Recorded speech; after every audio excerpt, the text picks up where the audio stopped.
दोस्तों 4-5 दिन इंतजार करने तो बाद सारी इंटरनेशनल सिचुएशन वॉच करने तो बाद ਅੱਜ मैं सोचा कि ਤੁਹਾਡੇ ਨਾਲ अपने विचार ਸਾਂਝੇ ਕਰਾਂ और ਤੁਸੀਂ ਸਾਰੇ ਜਾਣਦੇ ਹੋ कि पिछले दिनों कैनेडा के प्राइम मिनिस्टर मिस्टर ट्रूडो ने ਉੱਥੋਂ ਦੀ पार्लीमेंट ਵਿੱਚ अपने देश की सरकार के उत्ते काफ़ी गंभीर इल्जाम लगाए हरदीप सिंह निज्जर के कतल ਨੂੰ ਲੈ ਕੇ और उन्हों की सपोर्ट ਉੱਥੋਂ ਦੀਆਂ ਜਿਹੜੀਆਂ प्रमुख दो ओपोजिशन पार्टीज़ ने उन्होंने लीडर ने खड़ के उत्थे उन्होंने पार्लीमेंट के विच इस गल का इंसाफ मंगया और ये मैं 4-5 दिन इसलिए मैं अज मैनू बोलण ते मैं मजबूर हाँ। हालांकि जिहड़ी मेरी एक नैशनल पार्टी है उहदा व्यू पॉइंट तकरीबन सबनों पता वा, पर फिर भी मैं समझा कि पिछले 4-5 दिन तो कोई भी सिख आगू पंजाब का नहीं बोलिया।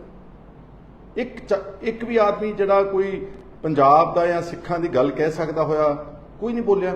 और विशेष तौर पर ये मैं सिंगल आउट करूँगा जिहड़ा श्रोमणी अकाली दल के इस वक्त काबज ने बादल का परिवार सुखबीर सिंह बादल, हरसिमरत कौर बादल पार्लीमेंट के मैंबर्स ने और देश में लोक सभा का सैशन चल रहा है, एक शब्द नहीं बोले। वीज़ा वगैरह तो बोले ने, लेकिन जिहड़े एलीगेशनस ह्यूमन राइट्स अब्यूज़ दे और उन्होंने धरती के उत्ते जिहड़ा कतल होया एक सिख भावां कि उसनूं खालिस्तानी कहा गया, उसनूं टैररिस्ट कहा गया कि किसी सूबे के कोल किसी गवर्नमेंट के कोल इस तरह का अधिकार है कि कोई विदाउट एनी ट्रायल बिना किसी कोर्ट किसी अदालत की कार्रवाई तो किसी को कतल किया जा सकता। सवाल ये उठिया वा और इत्थे कोई नहीं बोलिया।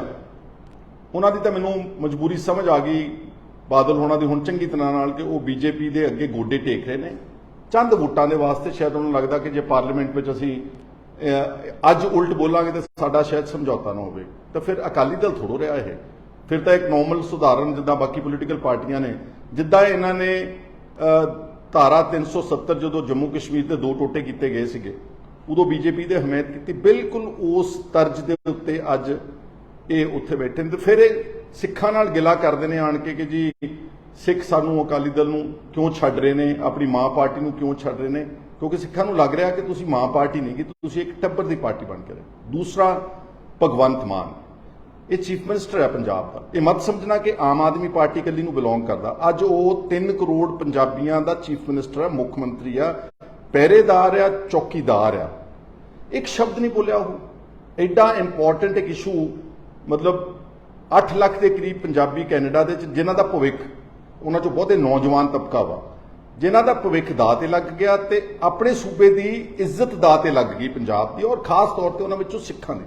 क्योंकि जदों भी कोई इदां दा एक्शन हुंदा या जदों कोई इदां दा मुद्दा उठदा जिथे खालिस्तान की गल वजदी है उत्थे फिर साडे देश का जिहड़ा इलैक्ट्रॉनिक मीडिया है अते जिहड़े ट्रोल करन वालियां फौजां ने इत्थे वो फिर दब के सारे सिखां नूं एक रंग विच पेंट करदियां ने, इक्को छवि दे विच कि इह तां गदार ने, ये अतवादी ने और किद्दां किद्दां दे शब्द चलते हैं। इत्थों तक कि साडा एक कलाकार आउणा सीगा शुभनीत, उसने इत्थे इंडिया च आण के परफॉर्म करना सीगा, एड्डी ट्रोलिंग की कि उसका एक शो जिहड़ा सी कैंसिल। वो तो एक सिर्फ सादा जिहा कलाकार सीगा और वो कह रहा कि मैं अपनी धरती ते आउणा चाहुंदा सीगा।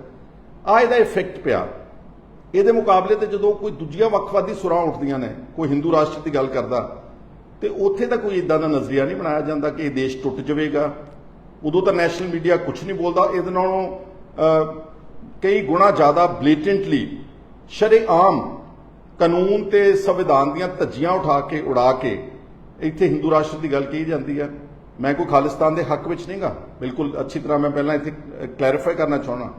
पर मैं जो बाहरों बैठा एक देख रहा वहाँ एक दृश्य जिहदे साडे पंजाब की ते सिखां दी भंडी प्रचार किया जा रहा, पंजाबियों का विच ही भंडी प्रचार हो रहा वा। तो मैं समझदा तो किसी को तो बोलना चाहिए। भगवंत मान छोटी छोटी गल तो उठ के सवेरे ट्वीट करता आ, कदी कहता जी फलाने लीडर नूं 10वीं नहीं पढ़नी आई, इनू मैं कहना पंजाबी 10वीं करके दिखा दे, 45% नंबर लैके आ जा। छोटिया छोटिया गल्लां ते होर टिचरां करदा ओपोजिशन नूं। अज एडा वड्डा एक मसला उठिया जिहदे ते कौन साथ दे रहा कैनेडा का, इंटरनेशनल कम्यूनिटी च अज अमेरिका USA उन्होंने नाल खड़ा वा। उन्होंने एक प्रॉपर वाइट हाउस तो स्टेटमेंट आई है कि असीं किसी भी इस तरह के इशू से किसी कंट्री को एग्जैम्पशन नहीं दे सकते। एग्जैम्पशन मतलब कि असीं उन्होंने ਅੱਖੋਂ ਪਰੋਖੇ ਨਹੀਂ ਕਰ ਸਕਦੇ ਕਿ ਤੁਸੀਂ ਕੁਝ ਵੀ ਕਰੋ ਤੇ ਅਸੀਂ ਸਿਰਫ ਤੁਹਾਡੇ ਨਾਲ ਵਪਾਰ ਦੇ ਸਾਧਨ ਬਣਾਉਣੇ ਨੇ, ਸੰਬੰਧ ਬਣਾਉਣੇ ਤੇ ਇਸ ਕਰਕੇ ਅਸੀਂ ਇਸ ਨੂੰ ਐਗਜ਼ੈਂਪਟ ਕਰ ਰਹੇ ਹਾਂ। ਇੱਦਾਂ USA ਨਾਲ ਖੜਾ ਹੋ ਗਿਆ, ਫਿਰ ਆਸਟ੍ਰੇਲੀਆ ਨਾਲ ਖੜਾ ਹੋ ਗਿਆ, ਫਿਰ UK ਨਾਲ ਖੜਾ ਹੋ ਗਿਆ, ਫਿਰ ਨਿਊਜ਼ੀਲੈਂਡ ਨਾਲ ਖੜਾ ਹੋ ਗਿਆ, ਫਿਰ G7 ਜਿਹੜਾ most powerful group of nations ਹੈ, ਫਿਰ ਉਹ ਖੜੇ ਹੋ ਗਏ। ਜਿਹੜੀਆਂ ਆਪਾਂ ਕਹਿੰਦੇ 5 ਆਈਜ਼ ਇੱਕ ਗਰੁੱਪ ਬਣਿਆ ਨੇਸ਼ਨਸ ਦਾ ਤਾਕਤਵਰ, ਫਿਰ ਸਾਰੇ ਉਹ ਖੜੇ ਹੋ ਗਏ ਨੇ। ਔਰ ਸਿਰਫ ਉਹ ਜਾਣਨਾ ਕੀ ਚਾਹੁੰਦੇ ਨੇ ਕਿ ਜਿਹੜੇ ਇਲਜ਼ਾਮ ਟਰੂਡੋ ਨੇ ਪਾਰਲੀਮੈਂਟ ਵਿੱਚ ਲਾਏ, ਔਰ ਉਸ ਤੋਂ ਬਾਅਦ ਉਹਨੇ ਜਸਟਿਨ ਟਰੂਡੋ ਨੇ, ਪ੍ਰਾਈਮ ਮਿਨਿਸਟਰ ਨੇ, ਇਹ ਇਲਜ਼ਾਮ ਕੱਲ ਫਿਰ ਦੁਬਾਰਾ ਜਿਹੜਾ ਨਿਊਯਾਰਕ ਦੇ ਵਿੱਚ UNO ਦੀ ਜਿਹੜੀ ਜਨਰਲ ਅਸੈਂਬਲੀ ਅਟੈਂਡ ਕਰਨ ਤੋਂ ਬਾਅਦ ਬਾਹਰ ਜਦੋਂ ਨਿਕਲਿਆ, ਉੱਥੇ ਜਿਹੜੀ ਇੰਟਰਨੈਸ਼ਨਲ ਮੀਡੀਆ ਸੀਗਾ, ਉੱਥੇ ਫਿਰ ਆਪਣੇ ਇਲਜ਼ਾਮ ਦੁਹਰਾਏ ਔਰ ਉਹਨੇ ਕਿਹਾ we have credible information. After all ਦੇਸ਼ ਦਾ ਪ੍ਰਾਈਮ ਮਿਨਿਸਟਰ ਆ। ਔਰ ਪਿਛਲੇ ਦਿਨਾਂ 'ਚ ਸ਼ਾਇਦ ਇੱਕ ਅੱਧੇ ਦਿਨ ਦੇ ਵਿੱਚ CBC ਨੇ ਵੀ ਇੱਕ ਰਿਪੋਰਟ ਛਾਇਆ ਕੀਤੀ ਹੈ, ਕੈਨੇਡੀਅਨ ਬ੍ਰੌਡਕਾਸਟਿੰਗ ਜਿਹੜਾ ਉਹਨਾਂ ਦਾ ਟੈਲੀਵਿਜ਼ਨ ਹੈਗਾ CBC, ਉਸਨੇ ਵੀ ਇੱਕ ਰਿਪੋਰਟ ਉਹਨੇ ਕੋਟ ਕੀਤਾ CIS ਨੂੰ, ਕੈਨੇਡੀਅਨ ਇੰਟੈਲੀਜੈਂਸ ਸਰਵਿਸ ਨੂੰ। ਜੋ ਵੀ, ਮੈਂ ਉਹਦੀ ਡਿਟੇਲਸ ਨਹੀਂ ਜਾਣਾ ਚਾਹੁੰਦਾ, ਮੈਂ ਫਿਰ ਕਹਿਣਾ ਚਾਹੁੰਦਾ ਕਿ ਮੈਂ ਕਿਸੇ ਦਾ ਪੱਖ ਨਹੀਂ ਲੈ ਰਿਹਾ। ਅੱਜ ਇੰਟਰਨੈਸ਼ਨਲ ਮੀਡੀਆ, ਇੰਟਰਨੈਸ਼ਨਲ ਜਿਹੜਾ ਦੇਸ਼ ਨੇ, ਉਹਦੇ ਵਿੱਚ ਭਾਰਤ ਦੀ ਬਦਨਾਮੀ ਹੋ ਰਹੀ ਆ। ਇਹ ਭਾਵੇਂ ਤੁਸੀਂ ਮੰਨੋ ਤੇ ਚਾਹੇ ਨਾ ਮੰਨੋ, ਜਿਹੜੇ ਇੱਥੇ ਆਪਾਂ ਬੈਠਦੇ ਨੇ ਰੋਜ਼, ਜਿਹੜਾ ਆਪਾਂ ਕਹਿੰਦੇ ਨਾ ਕਿ ਅਸੀਂ G20 ਦੀ ਸਮਿਟ ਕਰਾ ਕੇ ਦਿੱਲੀ ਵਿੱਚ ਬਹੁਤ ਵੱਡੇ ਪੱਧਰ ਦੇ ਵਿਸ਼ਵ ਪੱਧਰੀ ਭਾਰਤ ਦਾ ਅਸੀਂ ਇੱਕ ਨਾਮ ਖੱਟਿਆ ਵਾ, ਉਹ ਇੱਕ ਇਨਸੀਡੈਂਟ ਨੇ ਤੁਹਾਡਾ ਨਾਮ ਖਰਾਬ ਕੀਤਾ ਵਾ। ਔਰ rule of law, rule of constitution, ਇਹ ਤਾਂ ਸਭ ਤੋਂ ਵੱਡੀ ਮੰਗ ਹੈ ਨਾ ਦੁਨੀਆ ਦੇ ਵਿੱਚ ਕਿ ਅੱਜ ਜੇ ਸਿੱਖ ਜਿਹੜੇ ਨੇ, ਫਰਜ਼ ਕਰੋ ਅਗਰ ਇਹ ਗੱਲ ਇਲਜ਼ਾਮ ਸੱਚੇ ਨਿਕਲਦੇ ਨੇ, ਕੱਲ ਨੂੰ ਕੋਈ ਕੈਨੇਡੀਅਨ ਗਵਰਨਮੈਂਟ ਉੱਥੇ ਤੁਹਾਨੂੰ ਐਵੀਡੈਂਸ ਪ੍ਰੋਡਿਊਸ ਕਰਦੀ ਹੈ, ਹਾਲਾਂਕਿ ਉਹਨਾਂ ਨੇ ਕਿਹਾ ਕਿ ਯਾਰੀ ਕਿ ਸਾਡੀ ਜਿਹੜੀ CIS ਦੀ ਜਿਹੜੀ ਔਰਤ ਇੱਕ ਹੈਡ ਹੈ ਉਹਨਾਂ ਦੀ, ਉਹ ਇੰਡੀਆ ਵਿਜ਼ਿਟ ਕਰਕੇ ਇੱਥੋਂ ਦੀ ਸਰਕਾਰ ਨੂੰ ਕਾਫੀ ਹੱਦ ਤੱਕ ਇਸ ਕਤਲ ਦੇ ਮੁਤਲਕ ਸਬੂਤ, ਰਿਕਾਰਡਿੰਗਸ ਦਿਖਾ ਕੇ ਗਈ ਹੈ। ਅਗਰ ਕੱਲ ਨੂੰ ਇਹ ਸਬੂਤ ਸੱਚੇ ਨਿਕਲਦੇ ਨੇ ਤੇ ਸਾਰੇ ਭਾਰਤ ਦਾ, ਸਾਰੀ ਦੁਨੀਆ ਦੇ ਵਿੱਚ ਸਿਰ ਜਿਹੜਾ ਹੈ ਉਹ ਨੀਵਾਂ ਹੋਵੇਗਾ। ਅਗਰ ਆਪਾਂ ਟਰੂਲੀ ਭਾਰਤੀ ਹਾਂ, ਅਗਰ ਟਰੂਲੀ ਇੰਡੀਅਨਸ ਹਾਂ, then why do we support such extrajudicial killings? Do not we have a law? ਅਗਰ ਫਰਜ਼ ਕਰੋ ਕੋਈ ਡਿਲੇ ਕਰ ਰਿਹਾ ਕਿ ਕੈਨੇਡਾ ਜਿਹੜਾ ਐਕਸਟ੍ਰਾਡਾਈਟ ਨਹੀਂ ਕਰ ਰਿਹਾ ਉੱਥੋਂ ਦੇ ਜਿਹੜੇ ਸਾਨੂੰ ਵਾਂਟਡ ਬੰਦੇ ਨੇ, ਅੱਜ ਨਹੀਂ ਹੋਊਗਾ, ਸਾਲ ਨੂੰ ਹੋ ਜਾਊਗਾ, 2 ਸਾਲਾਂ ਨੂੰ ਹੋ ਜਾਊ, 3 ਨੂੰ ਹੋ ਜਾਊਗਾ, 5 ਨੂੰ ਹੋ ਜਾਊਗਾ। ਆਪਾਂ ਵੀ ਇੱਥੇ ਬਹੁਤ ਸਾਰੀਆਂ ਸਾਡੀਆਂ ਟ੍ਰਾਇਲਸ ਨੇ, ਇੰਨੀਆਂ ਡਿਲੇਡ ਨੇ, ਇੱਕ ਜਨਰੇਸ਼ਨ ਲੰਘ ਜਾਂਦੀ ਹੈ। ਕੀ ਆਪਣੇ ਕੋਲ ਅਧਿਕਾਰ ਹੈ ਕਿ ਅਸੀਂ ਦੇਸ਼ ਟੱਪ ਕੇ ਅੱਗੇ ਜਾ ਕੇ ਤੇ ਉੱਥੇ ਬੰਦੇ ਚੱਕ ਲਈਏ? ਇਹਦਾ ਮਤਲਬ ਇਹ ਹੋਇਆ ਕਿ ਜਿਹੜੇ ਪੰਜਾਬੀ ਨੇ ਤੇ ਸਿੱਖ ਨੇ, ਉਹ ਪੰਜਾਬ ਵਿੱਚ ਤਾਂ ਮਹਿਫੂਜ਼ ਹੈ ਹੀ ਨਹੀਂ ਹਨ, ਉਹ ਉੱਥੇ ਵੀ ਮਹਿਫੂਜ਼ ਨੇਗੇ। ਔਰ ਇੱਥੇ ਮੈਂ ਤਾਂ ਕਹਿ ਰਿਹਾ ਕਿ ਇੱਥੇ ਟਰੈਕ ਰਿਕਾਰਡ ਹੈ ਪੁਰਾਣਾ, ਪਿਛਲੇ 30, 35, 40 ਸਾਲ ਤੋਂ, ਕਿ ਪੰਜਾਬ ਦੇ ਵਿੱਚ ਝੂਠੇ ਪੁਲਿਸ ਮੁਕਾਬਲਿਆਂ ਵਿੱਚ, ਐਕਸਟਰਾ ਜੁਡੀਸ਼ੀਅਲ ਕਿਲਿੰਗਸ ਵਿੱਚ ਬੰਦੇ ਨਹੀਂ ਮਾਰੇ ਗਏ। ਪਰਸੋਂ ਚੌਥ ਹੀ ਅੰਮ੍ਰਿਤਸਰ ਦੇ ਅਦਾਲਤ ਨੇ 3 ਕੇ 4 ਪੁਲਿਸ ਵਾਲਿਆਂ ਨੂੰ ਸਜ਼ਾ ਦਿੱਤੀ ਆ for killing people innocent, 6 in fake encounter. ਔਰ ਵੈਸੇ ਵੀ ਹੋਰ ਬਹੁਤ ਸਾਰੀਆਂ ਗੱਲਾਂ ਨੇ। ਕੀ ਇਹਦੇ ਨਾਲ ਸਾਡਾ ਸਿਰ ਉੱਚਾ ਹੁੰਦਾ? ਕੀ ਇਹਦਾ ਮਤਲਬ ਹੈ ਕਿ ਉਹ ਕੀ ਕਹਿੰਦੇ ਹੁੰਦੇ ਕਿ ਜਿਹੜਾ ਤਕੜਾ ਉਹਦੀ 7ਵੀਂ ਹੀ 100, ਕਿ ਜਿਹੜਾ ਤਕੜਾ ਉਹ ਜਿੱਥੇ ਮਰਜ਼ੀ ਜਾ ਕੇ ਜਿਹਨੂੰ ਮਰਜ਼ੀ ਮਾਰ ਦੇਵੇ? ਇਹ ਤਾਂ ਫਿਰ ਤਕੜੇ ਤੇ ਕਮਜ਼ੋਰ ਦੀ ਲੜਾਈ ਹੋਊਗੀ। ਇਹ ਤਾਂ ਫਿਰ ਰੂਲ ਆਫ ਲਾਅ ਤੇ ਕਨਸਟੀਟਿਊਸ਼ਨ ਦੀ ਲੜਾਈ ਤੇ ਅਦਾਲਤਾਂ ਦੀ ਲੜਾਈ ਤਾਂ ਰਹਿ ਨਹੀਂ ਗਈ। ਫਿਰ ਇਹ ਤਾਂ ਡਿਸਆਰਗੇਨਾਈਜ਼ਡ ਗਰੁੱਪਸ ਕਰਦੇ ਨੇ ਦੁਨੀਆ ਦੇ ਵਿੱਚ, ਜਿਹੜੇ ਸੋ ਕਾਲਡ ਟੈਰਰਿਸਟ ਗਰੁੱਪਸ ਨੇ, ਆਰਗੇਨਾਈਜੇਸ਼ਨ ਨੇ, they have no rule of law.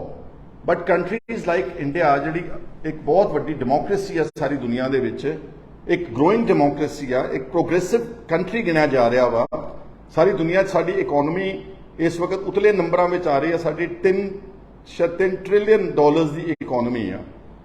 ਹਾਲਾਂਕਿ ਕੈਨੇਡਾ ਦੇ ਵੀ, ਨਾਟ ਟੂ ਫੋਰਗੇਟ, ਉਹਦੀ ਸਾਡੇ ਮੁਕਾਬਲੇ ਤੇ ਪੋਪੂਲੇਸ਼ਨ 140 ਕਰੋੜ ਦੇ ਮੁਕਾਬਲੇ ਤੇ ਸਿਰਫ 4 ਕਰੋੜ ਆ। ਉਹਨਾਂ ਦੀ ਇਕਨੋਮੀ 2 ਟ੍ਰਿਲੀਅਨ ਦੀ ਹੈਗੀ ਆ। ਔਰ ਉਹਨਾਂ ਦਾ ਜਿਹੜਾ ਪਰ ਕੈਪੀਟਾ ਹੈਗਾ ਐਜ਼ ਪਰ GDP, ਉਹ ਸਾਡੇ ਨਾਲੋਂ ਕਈ ਗੁਣਾ ਜ਼ਿਆਦਾ। ਚਲੋ ਮੈਂ ਉਸ ਪਾਸੇ ਨਹੀਂ ਜਾਣਾ ਚਾਹੁੰਦਾ, ਪਰ ਸਾਡੇ ਕੋਲ ਇੱਕ ਸੰਵਿਧਾਨ ਹੈ, ਰੂਲ ਆਫ ਲਾਅ ਹੈ। ਔਰ ਮੈਨੂੰ ਤਾਂ ਐਂ ਲੱਗਦਾ ਅਗਰ ਇਹ ਗੱਲਾਂ ਸੱਚੀਆਂ ਉੱਥੇ ਨਿਕਲ ਰਹੀਆਂ ਨੇ, ਇਹਦਾ ਮਤਲਬ ਇੱਥੇ ਤਾਂ ਪੰਜਾਬ ਦੇ ਵਿੱਚ ਕੋਈ ਵੀ ਸੇਫ ਨਹੀਂਗਾ। ਇਹਦਾ ਮਤਲਬ ਕੋਈ ਵੱਡੀ ਗੱਲ ਨਹੀਂ ਗੀ। ਮੈਂ ਸ਼ੰਕਾ ਜ਼ਾਹਰ ਕਰ ਰਿਹਾ ਹਾਂ ਕਿ ਦੀਪ ਸਿੱਧੂ ਵੀ ਇਸੇ ਤਰ੍ਹਾਂ ਦਾ ਕਤਲ ਦਾ ਸ਼ਿਕਾਰ ਹੋਇਆ ਹੋਵੇਗਾ, ਅਤੇ ਹੋਰ ਵੀ ਹੋਇਆ ਹੋਣਗੇ ਜਿਹੜੇ ਵੋਕਲ ਨੇ। ਇੱਥੇ ਗੈਂਗਸਟਰਸ ਜੇਲ੍ਹਾਂ 'ਚੋਂ ਬੈਠੇ ਵਿਦੇਸ਼ਾਂ ਦੇ ਉਹ ਛੋਰੇ ਕਤਲਾਂ ਦਾ ਜ਼ਿੰਮੇਵਾਰੀ ਚੱਕ ਰਹੇ ਨੇ, ਔਰ ਉਹਨਾਂ ਨੂੰ ਸਾਡਾ ਨੈਸ਼ਨਲ ਟੈਲੀਵਿਜ਼ਨ ਉਹਨੂੰ ਫਲੌਂਟ ਕਰ ਰਿਹਾ ਵਾ। ਇੱਕ ਜੇਲ੍ਹ 'ਚ ਬੈਠਾ ਗੈਂਗਸਟਰ ਆ, ਪਿਛਲੇ ਦਿਨਾਂ 'ਚ ਤੁਸੀਂ ਦੇਖਿਆ ਵਾ। ਔਰ ਇੱਥੇ ਜੇਲ੍ਹ 'ਚ ਬੈਠੇ ਗੈਂਗਸਟਰਸ ਇੰਟਰਵਿਊਜ਼ ਦੇ ਰਹੇ ਨੇ ਕਿ ਇਹ ਇਸ ਰੂਲ ਆਫ ਲਾਅ ਤੇ ਇਸ ਕਨਸਟੀਟਿਊਸ਼ਨ ਤੇ ਅਸੀਂ ਫਖਰ ਕਰਦੇ ਹਾਂ। ਕਿ ਭਗਵੰਤ ਮਾਨ ਤੁਸੀਂ ਫੋਟੋ ਪਿੱਛੇ ਬਾਬਾ ਸਾਹਿਬ ਅੰਬੇਦਕਰ ਦੀ ਇਸ ਲਈ ਟੰਗੀ ਹੋਈ ਹੈ ਕਿ ਤੁਸੀਂ ਤੁਹਾਡੇ ਪੰਜਾਬ ਦੇ ਵਿੱਚ ਜੇਲ੍ਹਾਂ 'ਚੋਂ ਇੰਟਰਵਿਊਆਂ ਚੱਲਣ ਤੇ ਜੇਲ੍ਹਾਂ 'ਚੋਂ ਸਭ ਕੁਝ ਚੱਲੇ, ਵੀਡੀਓਜ਼ ਆਉਣ ਤੇ ਤੁਸੀਂ ਕੁਝ ਨਾ ਕਰੋ? ਔਰ ਐਡੇ ਇੰਪੋਰਟੈਂਟ ਸੈਂਸੇਸ਼ਨਲ ਮੈਟਰ ਦੇ ਉੱਤੇ ਜਿੱਥੇ ਲੱਖਾਂ ਨੌਜਵਾਨਾਂ ਦਾ ਭਵਿੱਖ ਜੁੜਿਆ, ਤੁਸੀਂ ਉਹਦੇ ਤੇ ਨਾ ਬੋਲੋ। ਇੱਥੋਂ ਤੱਕ ਮੇਰਾ ਖਿਆਲ ਤਾਂ ਸ਼ਾਇਦ ਭਗਵੰਤ ਮਾਨ ਵੀਜ਼ੇ ਤੇ ਵੀ ਨਹੀਂ ਬੋਲਿਆ। ਚਲੋ ਅਕਾਲੀਆਂ ਨੇ ਮਾੜੀ ਮੋਟੀ ਸੰਗ ਕੀਤੀ, ਉਹ ਵੀਜ਼ੇ ਤੇ ਬੋਲੇ। ਮੈਂ ਵੀਜ਼ੇ ਤੇ ਵੀ ਕਹਿਣਾ ਚਾਹੁੰਦਾ ਕਿ ਇਹ ਕੀ ਇਹਦੇ ਨਾਲ ਕਿੱਦਾਂ ਕੱਚੀ ਛਵੀ ਜਾਵੇਗੀ ਆਪਣੀ, ਜਾਣਦਿਆਂ ਹੋਇਆਂ ਕਿ ਪੰਜਾਬ ਦੇ ਔਰ ਭਾਰਤ ਦੇ, ਸ਼ਾਇਦ ਭਾਰਤ ਦੀ ਟੋਟਲ ਇੰਡੀਅਨ ਪੋਪੂਲੇਸ਼ਨ ਕੈਨੇਡਾ ਵਿੱਚ 4 ਕਰੋੜ ਵਿੱਚੋਂ ਅਪਰੋਕਸੀਮੇਟਲੀ 20 ਲੱਖ ਆ। ਤੁਸੀਂ ਇਸ ਇੱਕ ਇਨਸੀਡੈਂਟ ਨੂੰ ਇਸ਼ੂ ਬਣਾ ਕੇ ਤੁਸੀਂ ਕਹਿੰਦੇ ਅਸੀਂ ਕੈਨੇਡੀਅਨਸ ਨੂੰ ਕਿਸੇ ਨੂੰ ਵੀਜ਼ਾ ਹੀ ਨਹੀਂ ਦੇਣਾ। ਉਹਦੇ ਬਹੁਤ ਸਾਰੇ ਗੈਰ ਪੰਜਾਬੀ ਵੀ ਮਾਰੇ ਜਾਣਗੇ, ਬਹੁਤ ਸਾਰੇ ਕੇਰਲਾ ਦੇ, ਬਹੁਤ ਸਾਰੇ ਸਾਊਥ ਇੰਡੀਅਨ ਦੇ ਸਟੇਟ ਦੇ, ਗੁਜਰਾਤ ਦੇ ਪ੍ਰਾਈਮ ਮਿਨਿਸਟਰ ਸਾਹਿਬ ਦੀ ਸਟੇਟ ਦੇ ਬਹੁਤ ਪ੍ਰੋਗਰੈਸਿਵ ਬਿਜ਼ਨਸਮੈਨ ਕੈਨੇਡਾ ਤੇ ਅਮਰੀਕਾ 'ਚ ਬੈਠੇ ਨੇ। ਇਹ ਤਾਂ ਉਹ ਵੀ ਸ਼ਿਕਾਰ ਹੋ ਜਾਣਗੇ। ਔਰ ਮੈਂ ਅੰਤ ਵਿੱਚ ਕਹਿਣਾ ਚਾਹੁੰਦਾ, ਦੇਖੋ ਮੈਂ ਅੱਜ ਬੋਲਿਆ, ਹੋ ਸਕਦਾ ਮੈਨੂੰ ਇਸ ਗੱਲ ਵਾਸਤੇ ਖਮਿਆਜ਼ਾ ਵੀ ਭੁਗਤਣਾ ਪਵੇ, ਪਰ ਫਿਰ ਅਲਟੀਮੇਟਲੀ ਕੀ ਕਹਿੰਦੇ ਨੇ ਕਿ ਸਭ ਕੁਝ ਰਾਜਨੀਤੀ ਨਹੀਂ ਹੁੰਦੀ, ਕੁਝ ਤੁਹਾਡੀ ਜ਼ਮੀਰ ਵੀ ਹੁੰਦੀ ਆ। ਤੁਹਾਡੇ ਅੰਦਰ ਜਿਹੜੇ ਜਜ਼ਬਾਤ ਤੇ ਭਾਵਨਾਵਾਂ ਨੇ, ਉਹਦੇ ਬਾਰੇ ਮੈਂ ਬੜਾ ਸੋਚਣ ਵਿਚਾਰਨ ਤੋਂ ਬਾਅਦ ਇਹ ਗੱਲ ਮੈਂ ਅੱਜ ਤੁਹਾਡੇ ਸਾਹਮਣੇ ਰੱਖੀ ਆ। ਔਰ ਜਿੱਥੋਂ ਤੱਕ ਕਾਂਗਰਸ ਦਾ ਵਿਊ ਪੁਆਇੰਟ ਹੈ, ਠੀਕ ਹੈ, ਸਾਡੇ ਕੁਝ ਲੀਡਰਸ ਇੱਥੇ ਉਹੀ ਨੈਸ਼ਨਲਿਸਟ ਵਿਊ ਪੁਆਇੰਟ ਲੈਂਦੇ ਨੇ, ਉਹਨਾਂ ਨੂੰ ਅਧਿਕਾਰ ਹੈਗਾ ਕਿਉਂਕਿ ਉਹਨਾਂ ਦਾ ਦਾਇਰਾ ਇੱਕ ਸਾਰੇ ਦੇਸ਼ ਦੇ ਐਂਗਲ ਤੋਂ, ਲੇਕਿਨ ਸਾਡਾ ਦਾਇਰਾ ਤਾਂ ਸਾਡੀ ਆਪਣੀ ਸਟੇਟ ਹੈ, ਸਾਡੀ ਆਪਣੀ ਕੌਮ ਹੈ। ਜੇ ਅਸੀਂ ਆਪਣੀ ਕੌਮ ਨੂੰ ਨਹੀਂ ਬੋਲਾਂਗੇ ਤੇ ਫਿਰ ਅਸੀਂ ਲੀਡਰ ਹੋਣ ਦੇ ਹੱਕਦਾਰ ਨਹੀਂ। ਹਾਲਾਂਕਿ ਅਗਰ ਮੈਂ ਰਾਹੁਲ ਗਾਂਧੀ ਦੀ ਗੱਲ ਕੋਟ ਕਰਾਂ ਤੇ ਉਹ ਜਦੋਂ ਪਿੱਛੇ ਇੰਗਲੈਂਡ ਦੇ ਦੌਰੇ ਤੇ ਗਏ ਸੀ, ਉਹਨਾਂ ਨੇ ਆਕਸਫੋਰਡ ਵਿੱਚ ਇੱਕ ਇੰਟਰਵਿਊ ਦਿੱਤੀ ਹੋਈ ਆ। ਉਹਨਾਂ ਨੇ ਉੱਥੇ ਬੈਠ ਕੇ ਇੰਗਲੈਂਡ ਦੀ ਧਰਤੀ ਤੇ ਕਿਹਾ ਸੀਗਾ ਕਿ ਜਿਹੜੀਆਂ ਮਾਈਨੋਰਿਟੀਜ਼ ਨੇ ਇੰਡੀਆ ਦੇ ਵਿੱਚ, particularly ਸਿੱਖਸ ਤੇ ਮੁਸਲਿਮਸ ਨੂੰ ਸਿੰਗਲ ਆਊਟ ਕੀਤਾ ਕਿ ਇਹ ਸੈਕੰਡ ਰੇਟ ਸਿਟੀਜ਼ਨਸ ਨੇ। ਇਹ ਮੈਂ ਨਹੀਂ ਕਹਿ ਰਿਹਾ ਸਾਡੇ ਕਾਂਗਰਸ ਦਾ ਟੌਪ, ਔਰ ਐਨੀ ਫੀਲ ਸੋ, ਕਿਉਂਕਿ ਜੋ ਪਿਛਲੇ ਸਾਲਾਂ ਦੇ ਵਿੱਚ ਜਿਸ ਢੰਗ ਦੇ ਨਾਲ ਵਿਤਕਰਾ ਹੋਇਆ, ਟਾਰਗੇਟਿੰਗ ਹੋਈ, ਹੇਟ ਕੈਂਪੇਨਸ ਚਲਾਏ ਗਏ, ਵਿਲੀਫਿਕੇਸ਼ਨ ਕੈਂਪੇਨ ਚਲਾਇਆ ਗਿਆ, ਇਹ ਸਾਰੀ ਦੁਨੀਆ ਨੂੰ ਦਿਸ ਰਿਹਾ ਨਾ। ਉਹ ਠੀਕ ਹੈ ਕਿ ਅਗਰ ਆਪਾਂ ਆਪਣੀ ਅੱਖਾਂ ਬੰਦ ਕਰੀਏ ਕਿ ਅਸੀਂ ਨਹੀਂ ਦੇਖਣਾ ਚਾਹੁੰਦੇ ਇਹ ਮਸਲਾ, ਲੇਕਿਨ ਦੁਨੀਆ ਜਿਹੜੀ ਹੈ ਅੱਜ ਬਹੁਤ ਤੇਜ਼ੀ ਦੇ ਨਾਲ ਇੰਟਰਕਨੈਕਟਡ ਹੈ, ਸੋਸ਼ਲ ਮੀਡੀਆ ਨਾਲ ਕਨੈਕਟਡ ਹੈ, ਕਈ ਪਲੇਟਫਾਰਮਸ ਨਾਲ ਕਨੈਕਟਡ ਹੈ, ਮੀਡੀਆ ਬਹੁਤ ਐਕਸੈਸਿਬਲ ਹੈ। ਸੋ ਮੈਂ ਕਿਸੇ ਦੀ ਮੁਖਾਲਫਤ ਕਰਨ ਵਾਸਤੇ ਇੱਥੇ ਨਹੀਂ ਆਇਆ। ਮੈਂ ਤਾਂ ਸਿਰਫ ਇਹ ਕਹੂੰਗਾ ਕਿ ਅੱਜ ਸਾਡੇ ਦੇਸ਼ ਨੂੰ ਪਾਰਲੀਮੈਂਟ ਸੈਸ਼ਨ ਆਨ ਚੱਲ ਰਿਹਾ ਵਾ, ਉਸ ਵਿੱਚ ਵੈਸੇ ਹੀ ਫਰਜ਼ ਬਣਦਾ ਸੀਗਾ ਗਵਰਨਮੈਂਟ ਆਫ ਇੰਡੀਆ ਦੇ ਟੌਪ ਲੀਡਰਸ ਦਾ ਕਿ ਉਹ ਪ੍ਰੋਪਰ ਤੌਰ ਤੇ ਇਸ ਸਾਰੀ ਗੱਲ ਨੂੰ ਕਲੈਰੀਫਾਈ ਕਰਦੇ। ਔਰ ਅੱਜ ਵੀ ਮੈਂ ਚਾਹੂੰਗਾ ਕਿ ਕਿਰਪਾ ਕਰਕੇ ਜਿਹੜਾ ਤੁਸੀਂ ਵੀਜ਼ਾਜ਼ ਉਡਾਤੇ ਨੇ ਸਾਰੇ, ਔਰ ਤੁਸੀਂ ਆਰਟਿਸਟ ਨੂੰ ਇੱਥੇ ਇੰਡੀਆ ਦੀ ਧਰਤੀ ਤੇ ਪਰਫਾਰਮ ਨਹੀਂ, ਇਹਦੇ ਨਾਲ ਕੜੱਤਨ ਵਧਣੀ ਹੈ, ਇਹਦੇ ਨਾਲ ਕੜੱਤਨ ਘਟਣੀ ਨਹੀਂਗੀ। ਇਹ ਅੰਦਾਜ਼ਾ ਲਾਓ ਕਿ ਤੁਹਾਡਾ ਟ੍ਰੇਡ ਇੰਡੀਆ ਦਾ ਇਫੈਕਟ ਹੋਵੇਗਾ। ਆਫਟਰ ਆਲ ਕਾਫੀ ਵੱਡੇ ਪੱਧਰ ਦੇ ਉੱਤੇ ਇੰਡੀਆ ਔਰ ਕੈਨੇਡਾ ਦਾ ਟ੍ਰੇਡ ਦੇ ਸੰਬੰਧ ਨੇ। ਅਲਟੀਮੇਟਲੀ ਜੇ ਇਸ ਲੈਵਲ ਤੇ ਆ ਗਏ, ਅਸੀਂ ਡਿਪਲੋਮੈਟਿਕ ਟਾਈਜ਼ ਕੱਟ ਦਿੱਤੇ ਨੇ, ਫਿਰ ਅਲਟੀਮੇਟਲੀ ਫਲਾਈਟਸ ਵੀ ਬੰਦ ਹੋ ਜਾਣਗੀਆਂ ਕਿ ਅਸੀਂ ਆਈਸੋਲੇਟਿਡ ਤਰੀਕੇ ਨਾਲ ਇਸ ਆਪਣੇ ਦੇਸ਼ ਨੂੰ ਅੱਗੇ ਲਿਜਾ ਸਕਾਂਗੇ। ਤਾਂ ਮੈਂ ਸਮਝਦਾ ਕਿ ਜੋ ਇਹ ਮਸਲਾ ਉੱਠਿਆ ਵਾ, ਜੋ ਇੱਕ ਐਲੀਗੇਸ਼ਨਸ ਨੇ ਹਲੇ, ਹੋ ਸਕਦਾ ਇਸ ਨੂੰ ਬਹੁਤ ਚੰਗੇ ਤਰੀਕੇ ਨਾਲ ਸਾਡੀ ਗਵਰਨਮੈਂਟ ਜਿਹੜੀ ਉਹਨੂੰ ਕਲੈਰੀਫਾਈ ਕਰ ਸਕਦੀ ਹੈ। ਅਗਰ ਕਿਸੇ ਨੇ ਗਲਤੀ ਕੀਤੀ ਹੈ, ਫਰਜ਼ ਕਰੋ ਹੋ ਸਕਦਾ ਕਿ ਸਰਕਾਰ ਦੀ ਅੱਖ ਤੋਂ ਥੱਲੇ ਕਿ ਯਾਰ ਬਹੁਤ ਸਾਰੇ ਕੰਮ ਕਰ ਜਾਂਦੇ ਨੇ, ਜਿੱਦਾਂ ਪੰਜਾਬ ਦੇ ਵਿੱਚ ਉਸ ਵਕਤ ਮਿਲੀਟੈਂਸੀ ਦੇ ਦੌਰ ਦੇ ਵਿੱਚ ਕਈਆਂ ਨੇ ਆਪਣੀਆਂ ਬੜੀਆਂ ਰੋਟੀਆਂ ਸਿੱਕੀਆਂ, ਕਈਆਂ ਨੇ ਬੜੇ ਬਦਲੇ ਲਏ, ਕਈਆਂ ਨੇ ਬਹੁਤ ਘਰਾਂ ਦੇ ਘਰ ਤਬਾਹ ਕਰ ਦਿੱਤੇ, ਘਰ ਸਾੜ ਦਿੱਤੇ, ਲੋਕਾਂ ਨੂੰ ਬੇਗੁਨਾਹ ਲੋਕਾਂ ਨੂੰ ਮਾਰ ਦਿੱਤਾ। ਉਹਦੀ ਆੜ ਦੇ ਵਿੱਚ ਕਿਤੇ ਇਹ ਤਾਂ ਨਹੀਂਗਾ ਕਿ ਦੇਸ਼ ਦੀ ਏਕਤਾ ਤੇ ਅਖੰਡਤਾ ਨੂੰ ਬਰਕਰਾਰ ਰੱਖਣ ਦੀ ਆੜ ਵਿੱਚ ਥੱਲੇ ਹੀ ਕਿਸੇ ਨੇ ਕਰ, ਹੋ ਸਕਦਾ ਇਸ ਤਰ੍ਹਾਂ ਵੀ ਹੋਇਆ ਹੋਵੇ। ਸੋ ਇਹ ਸਾਰੀਆਂ ਗੱਲਾਂ ਜਿਹੜੀਆਂ ਨੇ ਕਲੈਰੀਫਿਕੇਸ਼ਨ ਮੰਗਦੀਆਂ। ਪਰੰਤੂ ਮੈਨੂੰ ਬੜਾ ਦੁੱਖ ਹੋਇਆ ਕਿ ਐਡਾ ਸਾਡਾ ਇੱਕ ਮਾਣਮੱਤਾ ਸੂਬਾ ਹੋਵੇ, ਐਡਾ ਗੌਰਵਮਈ ਇਤਿਹਾਸ ਹੋਵੇ, ਔਰ ਸਾਡੇ ਪੰਜਾਬ ਦੇ ਲੋਕਾਂ ਨੇ, ਸਿੱਖਾਂ ਨੇ ਸਭ ਤੋਂ ਜ਼ਿਆਦਾ ਦੇਸ਼ ਦੀ ਆਜ਼ਾਦੀ ਵਿੱਚ ਫਾਂਸੀਆਂ ਦੇ ਰੱਸੇ ਚੁੰਮੇ ਹੋਣ, ਕਾਲੇ ਪਾਣੀ ਦੀਆਂ ਕੈਦਾਂ ਕੱਟੀਆਂ ਹੋਣ, ਔਰ ਸਭ ਤੋਂ ਜ਼ਿਆਦਾ ਕੁਰਬਾਨੀਆਂ ਦਿੱਤੀਆਂ ਹੋਣ। ਮੈਂ ਉਹ ਗਿਣਾਉਣਾ ਨਹੀਂ ਚਾਹੁੰਦਾ। ਕੂਕਾ ਲਹਿਰ ਤੇ ਬਾਬਾ ਗਦਰੀ ਬਾਬੇ ਕਿੱਥੋਂ ਉੱਠ ਕੇ ਵਿਦੇਸ਼ਾਂ ਚੋਂ ਆਣ ਕੇ ਇਸ ਦੇਸ਼ ਨੂੰ ਆਜ਼ਾਦ ਕੀਤਾ। ਅੱਜ ਵੀ ਸਾਡੇ ਬੰਦੇ ਨੇ ਜਿਹੜੇ, ਜਦੋਂ ਕੋਈ ਬਾਰਡਰਸ ਦੇ ਉੱਤੇ ਕੋਈ ਦੇਸ਼ ਹਮਲਾ ਕਰਦਾ, ਦੂਸਰਾ ਵਿਰੋਧੀ ਦੇਸ਼, ਤੇ ਜਦੋਂ ਕਫਨ ਆਉਂਦੇ ਨੇ ਪੰਜਾਬ ਦੇ ਵਿੱਚ, ਉਹਦੇ 'ਚ ਹਮੇਸ਼ਾ ਜਾਂ ਇੰਡੀਆ 'ਚ ਆਉਂਦੇ ਨੇ, ਜਦੋਂ ਮਰਦੇ ਨੇ ਬਾਰਡਰਸ ਦੇ ਰਖਵਾਲੀ, ਉਹ ਪੰਜਾਬ ਦੇ ਹੀ ਬਸ਼ਿੰਦੇ ਹੁੰਦੇ ਹਨ। ਔਰ ਇਸ ਤੋਂ ਇਲਾਵਾ ਜੋ ਸਾਡਾ ਸਪੋਰਟਸ ਵਿੱਚ ਯੋਗਦਾਨ ਹੈ, ਜੋ ਸਾਡਾ ਫੂਡ ਪ੍ਰੋਡਕਸ਼ਨ ਵਿੱਚ ਇਸ ਦੇਸ਼ ਨੂੰ ਸੈਲਫ ਸਫੀਸ਼ੀਐਂਟ ਕੀਤਾ, ਖਾਣ ਪੀਣ ਦੀਆਂ ਚੀਜ਼ਾਂ ਵਿੱਚ, ਅਨਾਜ ਵਿੱਚ, ਉਹ ਗੱਲਾਂ ਸਾਰੀਆਂ ਸੈਕੰਡਰੀ ਨੇ। ਉਹ ਸਾਡਾ ਯੋਗਦਾਨ ਐਂ ਲੱਗਦਾ ਜਦੋਂ ਸਾਡੇ ਤੇ ਹਮਲਾ ਹੁੰਦਾ ਔਰ ਸਭ ਨੂੰ ਇੱਕੋ ਹੀ ਟੈਗ ਵੱਖਵਾਦੀ, ਅੱਤਵਾਦੀ, ਪਤਾ ਨਹੀਂ ਉਗਰਵਾਦੀ ਕਹਿ ਕੇ ਟੀਵੀਆਂ ਦੇ ਉੱਤੇ ਭੰਡਿਆ ਜਾਂਦਾ ਵਾ ਉਹ ਸਾਨੂੰ ਸਭ ਨੂੰ ਦੁੱਖ ਹੁੰਦਾ, ਮੈਨੂੰ ਵੀ ਬਹੁਤ ਦੁੱਖ ਹੁੰਦਾ। ਉਮੀਦ ਕਰਦਾ ਕਿ ਸਾਡੀ ਸਰਕਾਰ ਠੀਕ ਰਿਕੋਰਸ ਲਵੇਗੀ ਔਰ ਅਪਰੋਪਰੀਏਟ ਐਕਸ਼ਨ ਲਵੇਗੀ ਤਾਂ ਕਿ ਸਾਡੀ ਇੰਡੀਆ ਦੀ ਜਿਹੜੀ ਰੈਪੂਟੇਸ਼ਨ ਹੈ ਉਹ ਸਾਰੀ ਦੁਨੀਆ ਦੇ ਵਿੱਚ ਅੱਛੀ ਰਵੇ, ਬਹਾਲ ਰਵੇ ਔਰ ਸਾਡਾ ਦੇਸ਼ ਜਿਹੜਾ ਉਹ ਪ੍ਰੋਗਰੈਸ ਕਰਦਾ ਰਵੇ। ਮੇਰੇ ਨਾਲ ਅੱਜ ਦੇ ਇਹਨਾਂ ਵਿਚਾਰਾਂ ਤੇ ਜੁੜਨ ਵਾਸਤੇ ਤੁਹਾਡਾ ਸਾਰਿਆਂ ਦਾ ਬਹੁਤ ਸ਼ੁਕਰੀਆ। Just do not comment out of hatred, try to comment out of reasoning. ਇੱਕ ਵਾਰ ਫਿਰ ਤੁਹਾਡਾ ਧੰਨਵਾਦ। Thank you so much.